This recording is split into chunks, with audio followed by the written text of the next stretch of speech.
Committee के अध्यक्ष मनोज गुप्ता जी, उपाध्यक्ष योगेंद्र जी, गुरु जी हमारे बीच में हैं। आपका भी अभिनंदन एवं स्वागत करता हूँ। हमारे बीच में पार्षद हरिवंश जी, राजकुमार भक्तर जी भाई साहब हमारे बीच में है। मनोज गुप्ता जी, विजय आनंद शर्मा जी, ललित कुमार अग्रवाल जी, रतन प्रकाश जी, राजीव वाजपेयी जी। जिस अग्नि की लोक को लेकर के जिस शहर ने अपने नाम को उस इतिहास में अंकित किया हो, ऐसे मेरठ की इस क्रांति धरा पर हिंद स्वराज के 350 वर्ष पूर्ण होने के उपलक्ष्य में छत्रपति शिवाजी के जीवन पर आधारित जानता राजा नाट्य के 26 अक्टूबर से 31 अक्टूबर तक लखनऊ में आयोजित होने वाले इस कार्यक्रम के श्रेणी में श्रृंखला में आज की इस व्याख्यानमाला में मंच पर उपस्थित ध्यान गुरु, योग गुरु, ज्योतिषाचार्य, मोटिवेटर, स्पीकर, हम सब के अग्रज श्रद्धेय पवन सिन्हा जी, हनुमत कथा का सबको रसपान कराने वाले पूज्य संत आचार्य प्रदीप जी, विगत लगभग 27 वर्षों से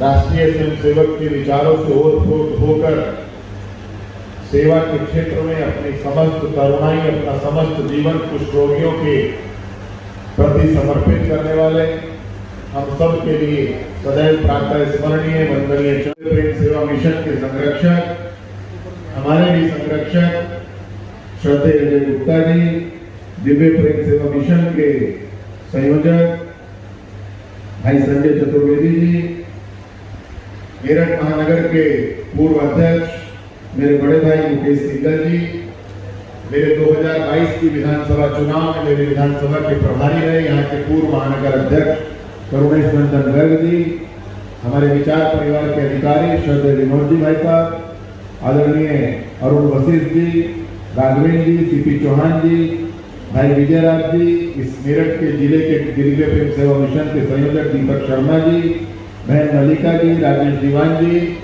उपस्थित सभी मेरे लिए बहुत श्रद्धा और सम्मान के योग्य वरिष्ठ जन, उपस्थित मातृशक्ति और नौजवान साथियों, पत्रकार बंधु और छायाकार बंधु, इस कार्यक्रम के पीछे एक बैकड्रॉप लगी हुई है। उस बैकड्रॉप पर एक चित्र है और वो इतना सजीव चित्र है कि जब उस छत्रपति शिवाजी के उस चित्र में यदि आंख में आंख डाल करके हम देखें तो यह समझ में आता है कि जिसका केवल मात्र चित्र एक बैकड्रॉप पर इतना सजीव है, उसके जीवन का साक्षात मंचन कितना सजीव होगा, ये इसको देख करके समझ में आता है। जानता राजा क्या है, जानता राजा की खूबियां क्या है और जानता राजा हम सब के लिए देखना जरूरी क्यों है। और आज के इस वर्तमान परिप्रेक्ष्य में जब यदि सबसे ज्यादा चर्चित कोई शब्द है तो वो शब्द है सनातन। पिछले एक माह से तो इस शब्द पे इतनी चर्चा हो रही है कि लगता है कि क्योंकि ये कार्यक्रम राजनीतिक नहीं है, लेकिन मैं राजनीतिक विचारधारा से आता हूँ, इस नाते मुझे ये कहने में कोई संकोच नहीं है कि कुछ दलों को भी ये लगता है कि जितना इस शब्द का विरोध करेंगे उतनी उनकी टीआरपी बढ़ेगी या उतनी उनकी दुकान चल जाएगी।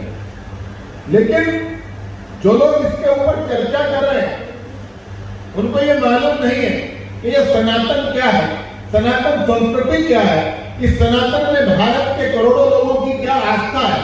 अभी मैं 2 दिन पूर्व मैं लखनऊ था, लखनऊ से एक कार्यक्रम, एक गांव है मुजफ्फरनगर जनपद का दुबली गांव, वहां जहांगीर गोगा जी की एक माड़ी है। मैं 2 साल से वहां जा नहीं पाया था। उन्होंने कहा कि इस मेले का उद्घाटन आप ही करेंगे। मैं जब उस मेले का उद्घाटन करके निकला तो वहां लगभग 10-15 हजार लोग पंक्तिबद्ध खड़े हुए थे, अपनी प्रसाद चढ़ाने की प्रतीक्षा कर रहे थे। वहां पत्रकारों ने घेर लिया। उन्होंने सनातन पर मुझसे सवाल किया कि सनातन पर आप क्या कहेंगे। मैंने कहा मुझे कुछ कहने की आवश्यकता नहीं है, ये 20,000 लोग जो पंक्ति में लगे हुए हैं, इससे बड़ा भारत की सनातन के अंदर आस्था का कोई प्रमाण नहीं हो सकता कि भारत की सनातन संस्कृति की। और जब हम सनातन की चर्चा करते हैं, जब सनातन के साथ साथ हम हिंदू धर्म की चर्चा करते हैं, हिंदू धर्म कैसे बचा, ये हिंदू स्वराज कैसे हुआ, हम उसकी चर्चा करते हैं, तो हम सब के हृदय में एक भाव भंगिमा दर्शन कराती है। वो दर्शन कराती है छत्रपति शिवाजी महाराज का। अरे कौन छत्रपति शिवाजी महाराज, जिस तरह श्री राम जी ने धरती को राक्षसहीन करने का संकल्प लिया था, योगेश्वर भगवान श्री कृष्ण ने धर्म संस्थापना का कार्य किया था, उसी प्रकार शिवाजी महाराज ने हिंदवी स्वराज की स्थापना के लिए अवतार के रूप में जन्म लिया था, ये छत्रपति महाराज। और जब हम छत्रपति की चर्चा करते हैं, कुछ लोग शिवाजी के ऊपर एक फिल्म बनी थी और संजोग से वो फिल्म हमने भैया ने एक साथ देखी। उस पिक्चर को देखने के बाद, उस फिल्म को देखने के बाद ऐसा लगता था कि शरीर का एक रोम कंपित हो। क्या थे छत्रपति शिवाजी? मैं जब कहीं मुझे और एक ऐसा कैरेक्टर, एक ऐसा चरित्र, एक ऐसा व्यक्तित्व, इसने मात्र 15 वर्ष की आयु, मात्र 15 वर्ष की आयु में शिवाजी को बचपन में लोग शिवबा के नाम से पुकारते थे। मात्र 15 वर्ष की आयु में शिव मंदिर में अपनी उंगली के रक्त से भगवान का अभिषेक करके हिंदवी स्वराज स्थापित करने का संकल्प लिया। मात्र 15 वर्ष की आयु। अनेकों हमले अपने ऊपर झेले होंगे, अनेकों आक्रांताओं के उन्होंने सपने अपने ऊपर हमले झेले, लेकिन कोई उनको अपनी हिंदू स्वराज के संकल्प से डिगा नहीं पाया। और जब हम बात करते हैं छत्रपति शिवाजी महाराज, चूंकि आज के इस कार्यक्रम के मुख्य वक्ता आदरणीय पवन सिन्हा जी, और हम सब का वो मोटिवेशन करते हैं अपने विचारों से। कई बार उनको यूट्यूब पे सुनता हूँ, वो बहुत अच्छा लगता है। अलग अलग टॉपिक पे, अलग अलग पॉइंट्स पे, अलग अलग डिस्कशन में उनकी बातचीत का सार निकलता है। लेकिन जब हम चर्चा करते हैं छत्रपति शिवाजी की, तो हम चर्चा करते हैं महाराणा प्रताप की। जब हम चर्चा करते हैं महाराणा प्रताप की, तो हम चर्चा करते हैं पृथ्वीराज चौहान की। और मैं तो बहुत आगे जाकर के कहता हूँ, मेरे अंदर वो जो उस समय उन्होंने यात्राएं सही होगी, उसको पढ़ के जितना मैं समझ पाया, मैं तो यहाँ तक कहता हूँ कि मैं कभी नहीं अपने जीवन में कहता हूँ कि छत्रपति शिवाजी हो, पृथ्वीराज चौहान हो, चाहे महाराणा प्रताप हो, ये तीनों में कोई भगवान नहीं था। लेकिन यदि आज भारत के करोड़ों मंदिरों में भगवान विराजमान है, तो वे इन 3 शक्तियों के कारण विराजमान है। अगर ये तीनों न होते, तो आज तो भारत के मंदिरों में जिनके हम भगवान मान के पूजा कर रहे हैं, वो मंदिरों में भगवान विराजमान नहीं होते, चाहे भगवान राम रहे हो, चाहे भगवान कृष्ण रहे हो। और हम सब का सौभाग्य है, हम सब का सौभाग्य है कि इसका आयोजन कहाँ हो रहा है। भैया ने कहा लखनऊ में हो रहा है, लेकिन लखनऊ बाद में बना। जो लखनऊ है वो मर्यादा पुरुषोत्तम भगवान राम के अनुज लक्ष्मणपुरी है। लक्ष्मणपुरी का ही नाम बाद में लखनऊ हुआ। उसी लक्ष्मणपुरी के अंदर हम छत्रपति शिवाजी के जीवन पर आधारित अपने इस मंचन का कार्यक्रम लगातार 7 दिन तक देखेंगे। अभी 10-12 दिन पूर्व एक कार्यक्रम इसी प्रकार का नोएडा में था। आदरणीय अजय जी भाई साहब वहां पर उपस्थित थे। उन्होंने इस कार्यक्रम की वहीं पर कल्पना की। हम सब के बड़े हैं, उन्होंने कहा आपको भी आना है। मैंने कहा आप बुलाएंगे तो मैं आ ही जाऊंगा।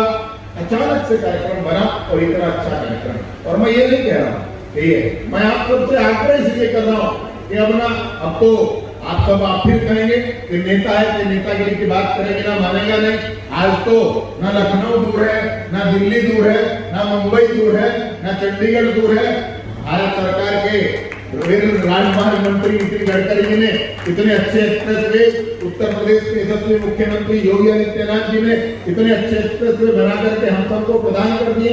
लेकिन इसलिए जाना जरूरी नहीं है कि हम एक नाटक देखने जाए, इसलिए जाना जरूरी नहीं है कि हम 250 कलाकारों के द्वारा, एक नाट्य मंडली के द्वारा एक नाटक होगा, हम उसे देखने जा रहे हैं। हमें इसलिए देखना जरूरी है कि यदि हम, मेरी बात कुछ लोगों को कटु लगेगी, आज का जो आधुनिक युग है, आज पूरे परिवार के अंदर 4 सदस्य हैं, माता पिता हैं, पुत्र पुत्री है, चारों लोग अलग अलग एक ही कमरे में बैठे रहते हैं और कमरे में सन्नाटा होता है। सन्नाटे का कारण क्या है? या तो इंस्टाग्राम है, या व्हाट्सएप है, या ट्विटर है, या फेसबुक है, इसके अलावा और कुछ बचा नहीं है।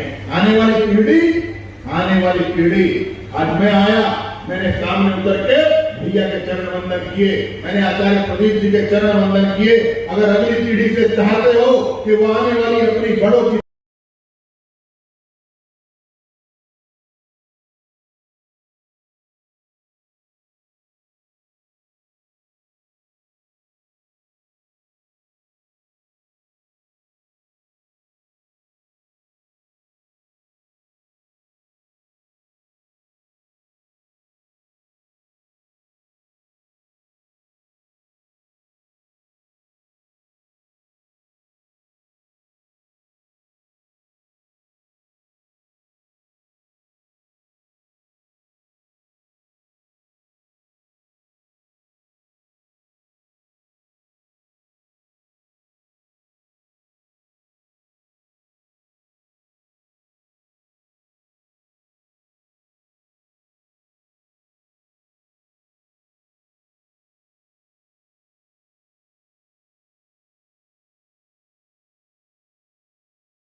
उत्तर प्रदेश सरकार के राज्य मंत्री, दिव्य प्रेम सेवा मिशन के संरक्षक, प्रखर वक्ता और दिव्य प्रेम सेवा मिशन के प्रत्यक्ष कार्यकर्ता का भाव जिनमें रहता है लोक निर्माण मंत्री श्रीमान ब्रजेश जी, आज के कार्यक्रम के मुख्य वक्ता के रूप में पधारे प्रोफेसर डॉक्टर पवन सिन्हा जी, जो लेखक भी हैं तो वक्ता भी हैं, आध्यात्मिक क्षेत्र में प्रवेश है तो सांस्कृतिक राष्ट्रवाद के बारे में देश और विदेश में से लेकर टीवी चैनल में प्रत्यक्ष जिनके व्याख्यान होते हैं, और एक देश में पावन चिंतन धारा के आप संस्थापक हैं, दिव्य प्रेम सेवा मिशन के संरक्षक हैं, ऐसे डॉक्टर पवन सिन्हा जी आज के कार्यक्रम में विशेष आशीर्वाद के लिए पधारे। बीच में संत स्वरूप पूज्य आचार्य प्रदीप भैया जी, झारखंड द्वादश ज्योतिर्लिंग में से एक देवघर में विराजते हैं, बाबा बैजनाथ धाम में दिव्य प्रेम सेवा मिशन की संचालन समिति के माननीय सदस्य हैं, ऐसे आदरणीय प्रदीप भैया जी। मंच पर विराजित जिनके कारण से कार्यक्रम के सूत्रधार बने, कार्यक्रम के प्रेरक बने, माननीय अजय गुप्ता जी, जो समाज सेवी हैं, उद्योग जगत से हैं और एक विशेष प्रकार का समाज सेवा में जीवन जीते हैं। अनेक नौजवानों को, अनेक संस्थाओं की प्रेरणा की पुंज है, ऐसे आदरणीय अजय जी। उनके आखिरी विदाई तुम्हारे मंच पर दिव्य प्रेम सेवा मिशन के संयोजक संजय चतुर्वेदी जी, इस कार्यक्रम के संयोजक विजय राज जी, नीचे मंच पर बैठे बड़ी मनिका देवी जी, आदरणीय राजेश दीवान जी, सीपी चौहान जी, विनय चौधरी जी, वासुदेव हरिओम पवार जी, मंच के संचालक दीपक शर्मा जी, मुकेश सिंघल जी, श्रीमान राघवेंद्र जी जो एनसीआर के प्रभारी हैं, पंकज जी, पवन जी, अरविंद जी, गुरु जी, हमारे मुरादाबाद से जो आए हैं, आप सबके प्रति नमन करता हूँ। और जो भी इस मेरठ और मेरठ के आसपास से पधारे बंधु भाई बहनों पत्रकार मित्रों छायाकार दिव्य प्रेम सेवा मिशन का तो 3-4 महीने पूर्व एक कार्यक्रम हुआ था चाणक्य। आपने मेरठ विश्वविद्यालय में चाणक्य की प्रस्तुति देखी, हजारों की संख्या में आप सबका आशीर्वाद मिला, आपकी कृपा मिली। उसके बाद लखनऊ में हम लोगों ने संकल्प लिया भारत की आत्मा के पुष्टि के लिए, भारत की आत्मा के संरक्षण संवर्धन के लिए जिन महापुरुषों ने अपना जीवन दिया है, अपना त्याग और बलिदान दिया है, ऐसे श्रेष्ठ महापुरुष के जीवन और चरित्र को देश के कोने कोने में ले जाना है, समाज के जन जन में ले जाना है। इतिहास में तो दो लाइन लिख करके पूरा कर दिया गया, मुगलों के लिए 10-20 चैप्टर बना दिए गए। उस सत्य इतिहास को ले जाने का काम दिव्य प्रेम सेवा मिशन ने किया है। ऐसे समय पर छत्रपति शिवाजी महाराज जिनका 350वां हिंदवी स्वराज का स्थापना दिवस है, स्थापना वर्ष है, उसको मनाने के लिए विश्व के सबसे बड़े नाट्यशाला जो है नाट्य कंपनी है, ऐसे शिवाजी के जीवन पर थीम पार्क बनाने वाले लोग उनके जीवन को, उनके चरित्र को, उनके राजशाही को, उनके हिंदुत्व को, उनके सनातन धर्म के योगदान के लिए संपूर्ण विश्व में ये संदेश जाए।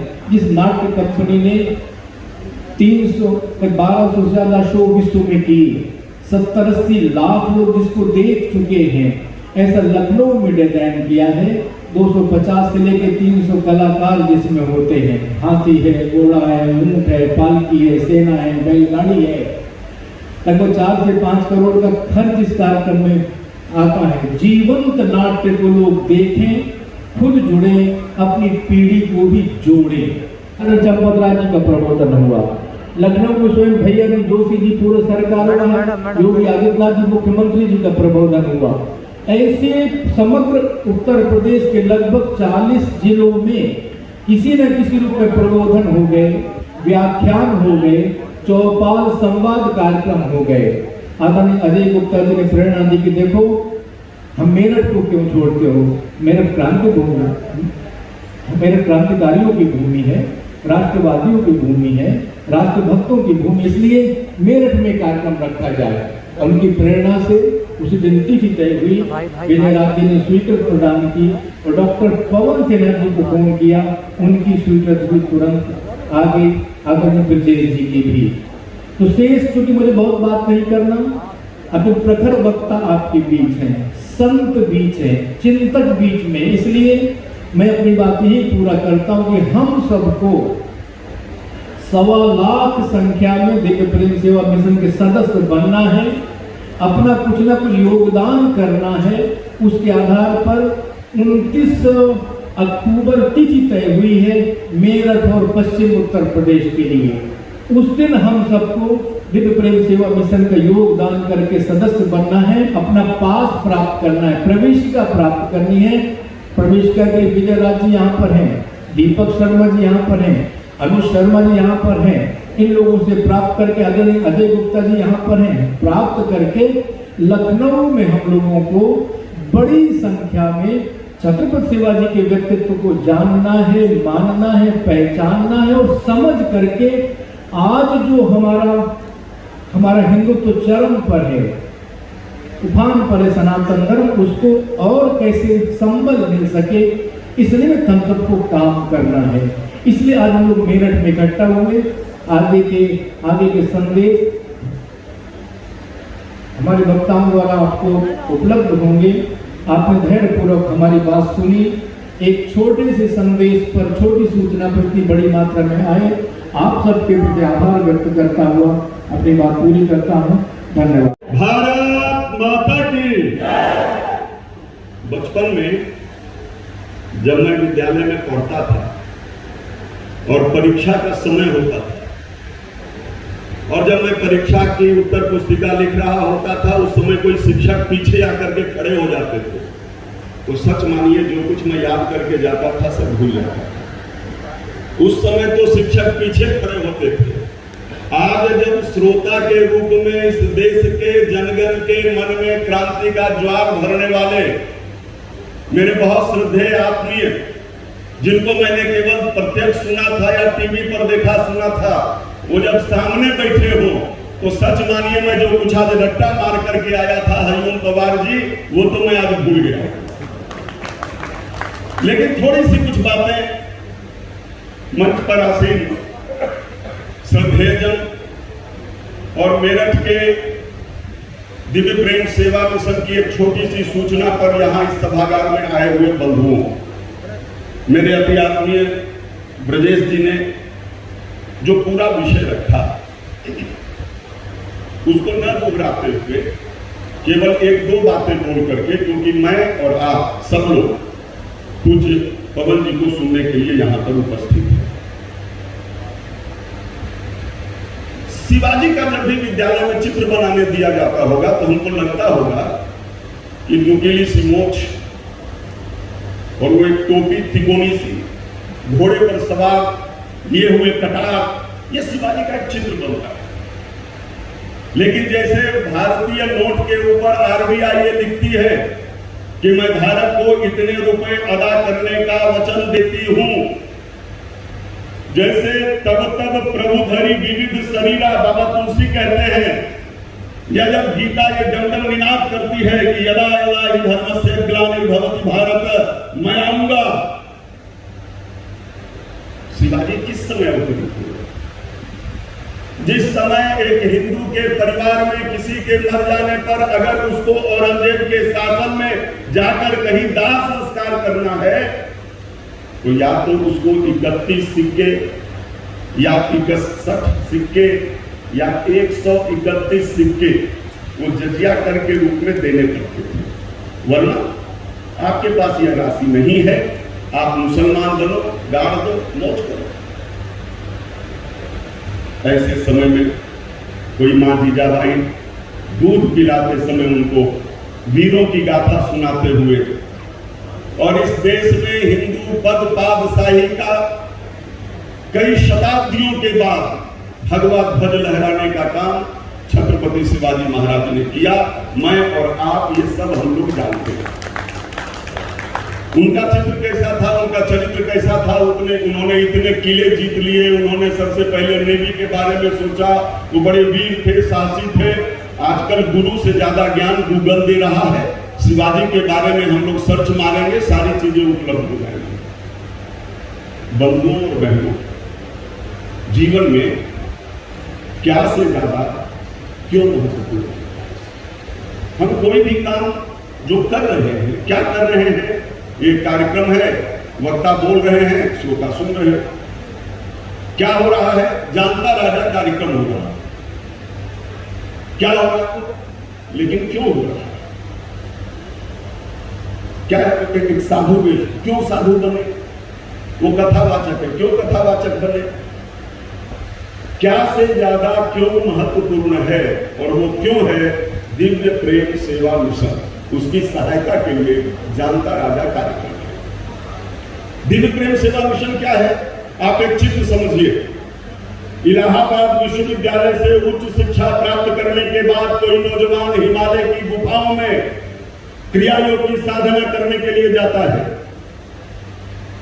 और एक दिन जब वो उतर कर चंडी घाट के पास घूम रहे होते हैं, उनकी दृष्टि एक कुष्ठ रोगी के हाथ से बहते हुए मवाद पर पड़ती है। स्वामी विवेकानंद और महर्षि अरविंद के विचारों से प्रभावित डॉक्टर हेडगेवार से प्रेरणा लेकर कमेटी के अध्यक्ष मनोज गुप्ता जी, उपाध्यक्ष योगेंद्र जी, गुरु जी हमारे बीच में, मैं आपका भी अभिनंदन एवं स्वागत करता हूं। हमारे बीच में पार्षद प्रवीण अग्रवाल जी, राजकुमार बंसल जी भाई साहब हमारे बीच में है, मनोज गुप्ता जी, विजयानंद शर्मा जी, ललित मोहन अग्रवाल जी, रतन प्रकाश जी, राजीव वात्रे जी, विपुल श्रृंगार जी, पवन जी के प्रणाम करते हुए आप सबके और अपने इष्ट गुरु माता पिता को प्रणाम करता हूँ।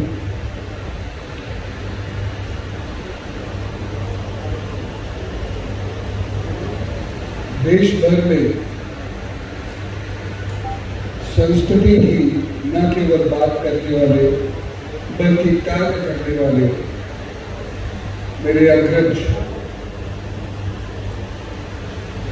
जिनके लिए मेरे मन में असीम प्रेम और श्रद्धा भाव है, ऐसे आशीष भैया को मैं प्रणाम करता हूँ।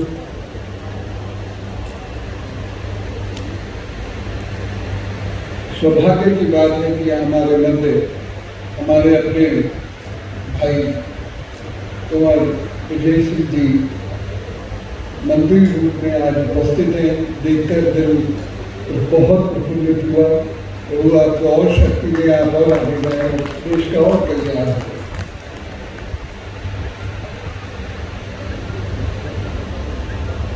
आज के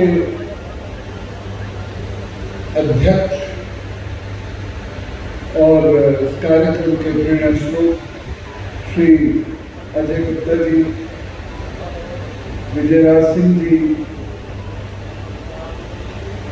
मेरठ इकाई दिव्य सेवा प्रेम मिशन,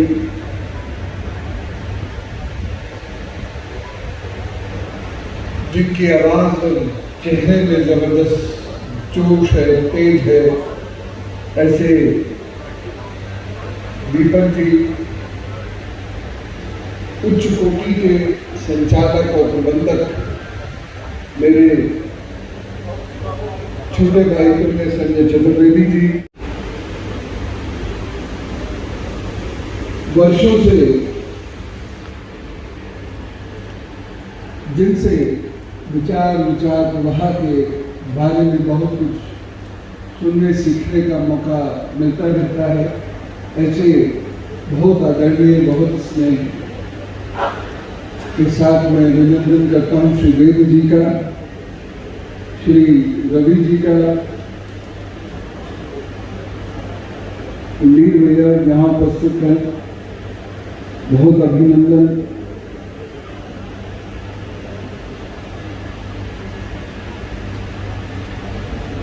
राष्ट्रवाद के सभी प्रखर आधार स्तंभ आप सभी लोग और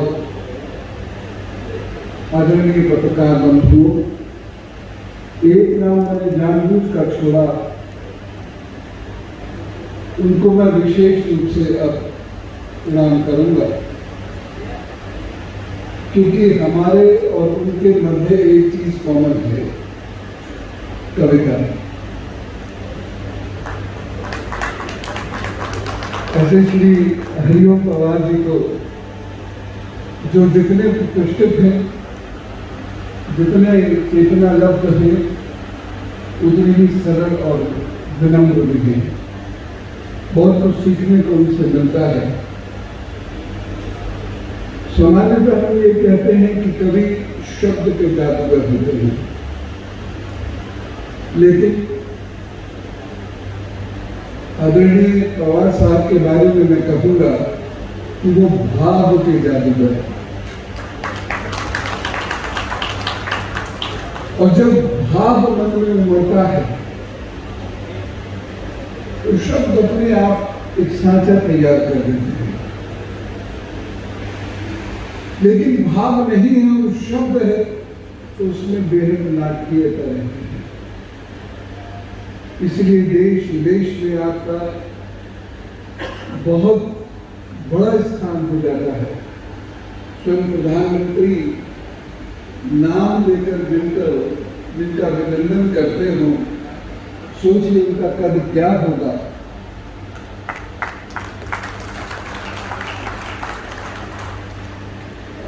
तो ऐसे श्री पवार साहब को भी मैं प्रणाम करता हूँ। यहाँ उपस्थित बहुत सारे लोग हैं जिनसे पूर्व में बहुत परिचय है, इन सबके नाम न लेते हुए मैं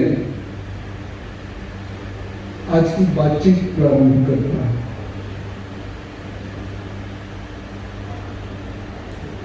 बात होती है सांस्कृतिक राष्ट्रवाद की। सांस्कृतिक राष्ट्रवाद मात्र एक विचारधारा नहीं है, यह राष्ट्रवाद मात्र एक विचारधारा नहीं है। राष्ट्रवाद उतना ही महत्वपूर्ण है जितना भोजन, राष्ट्रवाद उतना ही महत्वपूर्ण है जितना हमें सुंदर दिखाने वाले वस्त्र जिस देश की जनता के पास राष्ट्रवाद नहीं होता, राष्ट्रपरक चिंतन नहीं होता, उस देश की जनता का दुनिया में कहीं बड़े भाई आदरणीय आशीष गौतम जी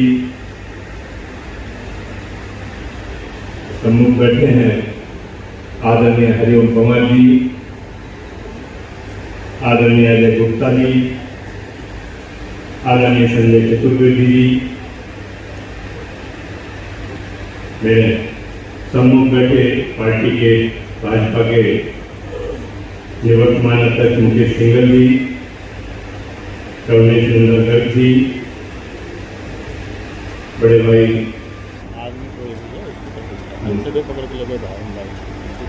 हम सबके लिए बड़े सौभाग्य का विषय है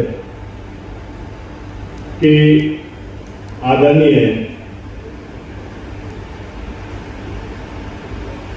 आशीष जी भाई साहब समाज के ऐसे कार्यक्रम करके हम लोगों को जागृत करने का काम करते हैं, तो मैं अपनी तरफ से उन्हें बधाई देता हूं, शुभकामना देता हूं।